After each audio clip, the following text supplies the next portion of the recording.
Hello everyone, welcome back to my YouTube channel and welcome to my daily mini vlogs day 14. ಬೆಳಗ್ಗೆ ಎದ್ದ ತಕ್ಷಣ fresh up ಆಗಿ ಹೋಗಿದ್ದೆ tiffin ಮಾಡೋದಕ್ಕೆ. ಟಿಫನ್ಗೆ ದೋಸೆ ತಿಂದು ಇವತ್ತು ಒಂದು ಫಂಕ್ಷನ್ಗೆ ಹೋಗ್ಬೇಕಿತ್ತು. ಈ ಜಂಗ್ಲಿ ಥರ ಹೋದ್ರೆ ಏನು ಚೆನ್ನಾಗಿರುತ್ತೆ ಫಂಕ್ಷನ್ಗೆ, ಅದಕ್ಕೆ ಹೇರ್ ಕಟ್ ಮಾಡ್ಸೋಣ ಅಂತ ಬಂದೆ. ಬಟ್ ಆನ್ ದ ವೇ ನಮ್ಮ ಆಂಟಿ ಮನೆಗೆ ಹೋದೆ. ಸಿಕ್ಕಿದ್ದೆ ಫಸ್ಟ್ ರೆಮೋಗೆ. ನಾನು ಹಾಯ್ ರೆಮೋ ಅಂದಿದ್ದಕ್ಕೆ ಅವ್ನು ರಿಪ್ಲೈ ನಮಸ್ಕಾರ. ಅಲ್ಲೊಂದು ಸ್ವಲ್ಪ ಟೈಮ್ ಸ್ಪೆಂಡ್ ಮಾಡಿ ನಾನು ಬಂದೆ ಹೇರ್ ಕಟ್ಗೆ ಅಂತ. ಹೇರ್ ಕಟ್ ಮಾಡಿಸ್ಕೊಂಡೆ. ನನಗಂತೂ ಇಷ್ಟ ಆಯಿತು. ಬಟ್ ನಮ್ಮ ಬೇಬಿ ಊದ್ ಕಲಿಸಿದ್ಲು.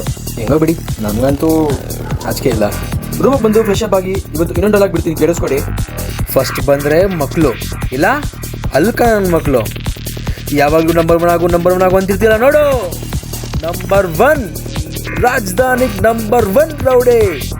ನಾನು ಹೇಳಿರೋ ಡೈಲಾಗ್ ಮಿಕ್ಸ್ ಆಗಿದ್ರೆ ಕಮೆಂಟ್ ಮಾಡಿ. ಆ್ಯಂಡ್ ಒಂದಿಲ್ಲ ನಾನು ನಂಬರ್ 1 ಆಗೇ ಆಗ್ತೀನಿ. ಬಟ್ ರೌಡಿ ಅಲ್ಲ. ಅದೇ ಮೋಟಿವ್ ಇಟ್ಕೊಂಡು ನಾನು ಅವರ ಪಿ ಜಿ ಬಿಟ್ಟೆ. ನಮ್ಮ ಚಿನ್ನ ಎತ್ಕೊಂಡು ನಾನು ಹೊರಟೆ. ಆಲ್ಮೋಸ್ಟ್ 100 ಕಿಲೋಮೀಟರ್ಸ್ ದೂರ ಹೋಗಬೇಕು. ಒಬ್ಬನೇ ಟ್ರೈ ಮಾಡೋಕ್ಕಾಗಲ್ಲ ಅಂತ ಹೇಳಿ ನಮ್ಮ ಕಲಿಗೂ ಬರ್ತಿದ್ದ. ಅವನ್ನ ಪಿಕ್ ಮಾಡಿಕೊಂಡು ನಾವಿಬ್ಬರು ಹೊರಟ್ವಿ. ಅರ್ಧ ದಾರಿಗೆ ಬರೋಷ್ಟೊತ್ತಿಗೆ ಗಾಡಿಯಲ್ಲಿ ಕೂತು ಸುಸ್ತಾ ಹೋಗಿತ್ತು. ಅದಕ್ಕೆ ಒಂದು ಕಡೆ ಸ್ಟಾಪ್ ಮಾಡಿ ಟೀ ಕುಡಿದು ಅರ್ಧ ದಾರಿಗೆ ಬರೋಷ್ಟೊತ್ತಿಗೆ ಕ್ಲೈಮೇಟ್ ನೋಡಿ ಸಖತ್ ಭಯ ಆಯಿತು. ಆ್ಯಂಡ್ ತುಂಬ ಚಳಿ ಬೇರೆ ಹಾಕಿತ್ತು. ಕೊನೆಗೆ ಹೆಂಗೋ ಒಂದು ಮಾಡಿ ಊರಿಗೆ ರೀಚ್ ಆದ್ವಿ. ಊರ ಕಡೆ ಸಿಗೋ ವೈಪು ಬೇರೆ ಎಲ್ಲೂ ಸಿಗಲ್ಲ. ಹೋಗಿ ಎಲ್ಲರೂ ಮಾತಾಡಿಸಿ ಫೋಟೋ ಶೂಟ್ ಮಾಡಿಸ್ಕೊಂಡು ನಾನು ಸೀದಾ ಬಂದಿದ್ದೆ ಊಟ ಮಾಡೋಕ್ಕೆ.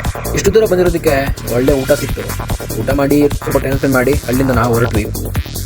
ರಿಟರ್ನ್ ಬರೋಷ್ಟೊತ್ತಿಗೆ ಲೇಟ್ ನೈಟ್ ಆಗಿತ್ತು. ನಮ್ಮ ಫ್ರೆಂಡ್ನ ಅವ್ರ ಮನೆಯಿಂದ ಡ್ರಾಪ್ ಮಾಡಿ ನಾನು ಪಿ ಜಿಗೆ ಬಂದೆ. ಅಲ್ಲಿಂದನೇ ಹೇಗೆ ತಿನ್ಕೊಂಡ್ಬಂದಿದ್ದೆ. ಪಿ ಜಿಗೆ ಬಂದು ಆ್ಯಪಲ್ ತಿಂದು ವಾಕಿಂಗ್ ಮುಗಿಸ್ಕೊಂಡು ನಾನು ಹೋಗಿ ಮಲ್ಕೊಂಡ್ಬಿಟ್ಟೆ. ಮತ್ತೊಂದು ವಿಡಿಯೋನ ನಾಳೆ ಸಿಗೋಣ. Bye. Subscribe to my channel, keep supporting.